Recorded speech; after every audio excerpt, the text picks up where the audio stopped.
ఆదిలాబాద్ జిల్లా అన్నదాతల తరఫున బీఆర్ఎస్ గళమెత్తింది. రైతు సమస్యలపై ఇవాల్టి నుంచి గులాబీ నేతలు జంగ్ సైరన్ మోగించనున్నారు.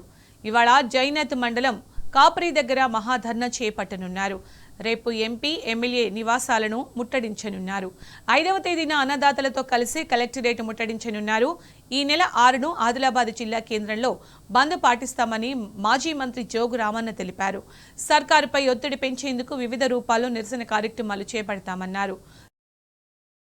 పత్తి కొనుగోళ్లపై కేంద్ర రాష్ట్ర ప్రభుత్వాలు నిర్లక్ష్యంగా వ్యవహరిస్తున్నాయని మండిపడ్డారు.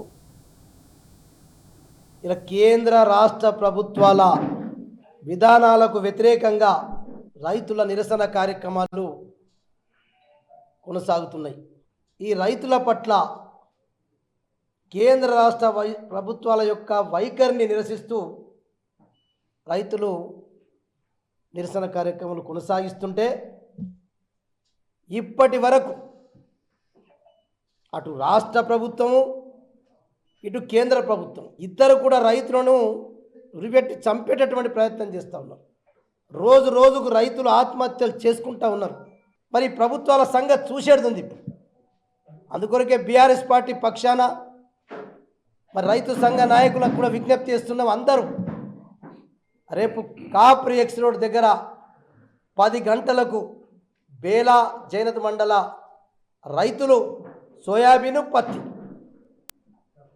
2 పంటలు పండించే రైతుల్ని అక్కడ రాత్రి బావులు ఎన్ని గంటలైనా కానీ పోలీసు వాళ్ళు అరెస్ట్ తీసుకొని వస్తే కూడా పోలీస్ స్టేషన్లో ధర్నాలు చేస్తాం. ఇక ఎక్కడ కదిలేది కూడా లేదు. నేను రైతులకు కూడా విజ్ఞప్తి చేస్తున్నా, బీఆర్ఎస్ పార్టీ నాయకులకు కూడా నేను విజ్ఞప్తి చేస్తున్నా, రైతు సంఘ నాయకులకు కూడా విజ్ఞప్తి చేస్తున్నాం. మంచి మాటతోటి చింతకాయ రాలదు.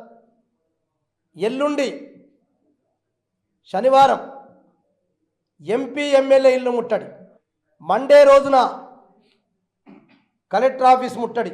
మేము నిరసన కార్యక్రమం ప్రశాంతంగా చేస్తాం.